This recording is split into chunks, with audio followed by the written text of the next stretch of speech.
Hey guys, welcome back to my channel. Today we are going to be doing unpopular K-pop opinions. I did a video similar to this a few months ago, but instead of my own opinions I was reacting to my followers' opinions, but today I'm gonna give my own. Disclaimer before we start, these are just opinions and not facts. If you disagree, that's fine. But if you decide to be rude or disrespectful towards me or anyone else, I will delete your comment. These are opinions about K-pop. It's really not that deep and at the end of the day means nothing.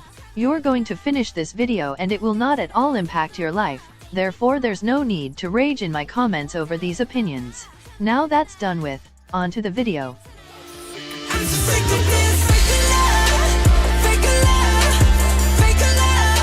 So we all know that BTS are one of the most influential groups in the industry, and without them K-pop would never be where it is today. But they aren't the only group that paved the way. The other group is Girls' Generation. Without Girls' Generation, we wouldn't be where we are today. Girls' Generation paved the way especially for women in K-pop. If they never were a group and we just had BTS, women would never be as popular in K-pop as they are. Without Girls' Generation, groups like Blackpink, Twice, etc. would never be as big as they are today, and we need to acknowledge that.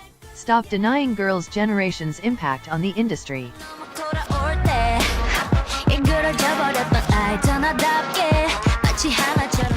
K-pop will always be problematic, even if you stan only unproblematic artists. K-pop is an industry that benefits from misogyny, racism, and more. It promotes eating disorders to their artists, and many companies straight up abuse their artists. Even if the artist themselves is unproblematic, you supporting them is supporting the industry.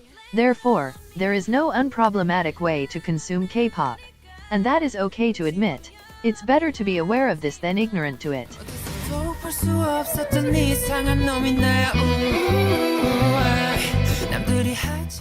There's many examples of this, but let's use Wonyoung as an example. Wonyoung can do anything like eat a strawberry with two hands and K-pop fans will attack her for it. But, if a male idol did this, they'd be praised and called cute. Female idols will do something and it's labeled as cringe and they're called a pick-me, but male idols can do the exact same thing and be called adorable. There's so much more I could say about this, but K-pop fans are constantly casually misogynistic to the point I don't think they even notice they're being misogynistic, and it's weird. It's way too normalist and we need to speak up against it and stop this.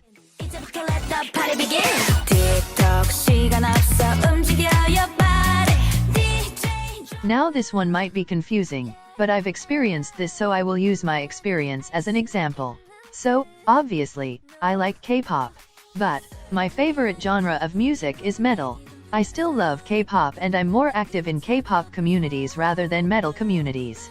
Now to any normal person, they wouldn't even think twice about this as it's fine. But, some pissed off K-pop fans decided to attempt to gatekeep some of my favorite K-pop artists from me and call me a fake fan for this. K-pop fans do this all the time, gatekeep artists from other K-pop fans if they prefer another genre and / or prefer another group. Like, no, you can't gatekeep Stacy from me just because I prefer ITZY. You're seriously weird and obsessive if you do this.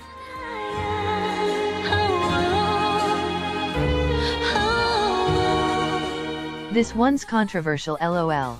In my opinion, there's groups under smaller companies who will never get the same amount of support and popularity as other groups who may make better music than bigger groups. Or even two big groups, like for example, I think Twice makes better music than Blackpink. Do Blackpink make bad music? No. Do I just prefer Twice's music? Yes. And it's not bad to admit you prefer another artist's music over more popular artists.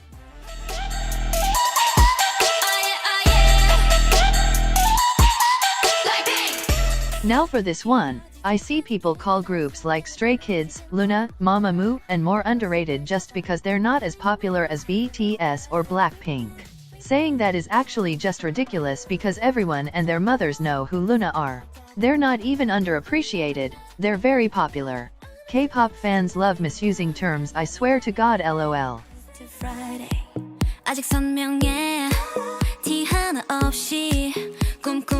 Whenever a group releases a English or Japanese version of an originally Korean song, I see an overwhelming amount of hate towards the version of the song. In my opinion, I usually end up liking them. It's the same song just in another language, and disliking how it sounds is okay, but simply disliking it because it's in English or Japanese is always weird to me.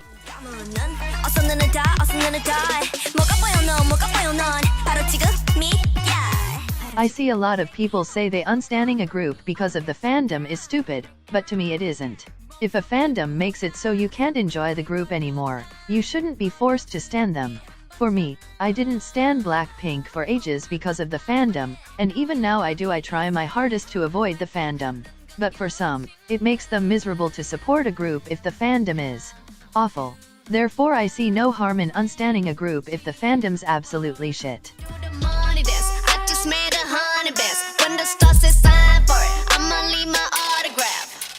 Look, I think La Lisa is better than Money, but I actually don't like either songs.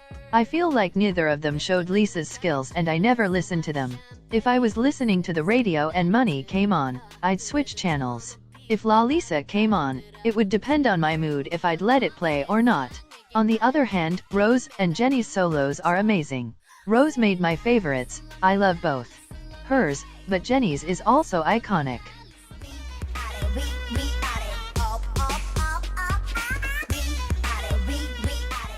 As much as I love a good sexy concept in K-pop, bringing it back for 4th gen groups isn't good.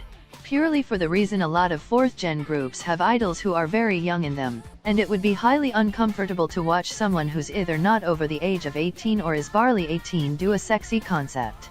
I'd be fine with them if companies stopped debuting such young idols, but they keep doing that, so if a new group did a sexy concept it would be very weird to me.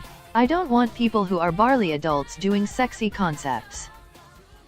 Anyways, that's all for today's video. Thank you guys for watching, and again, my comments are open for discussion, but any rude comments will be deleted. My social medias are on the screen for anyone interested in supporting me over there, as I'm very active on all three. I hope you have a great day or night wherever you are, and goodbye.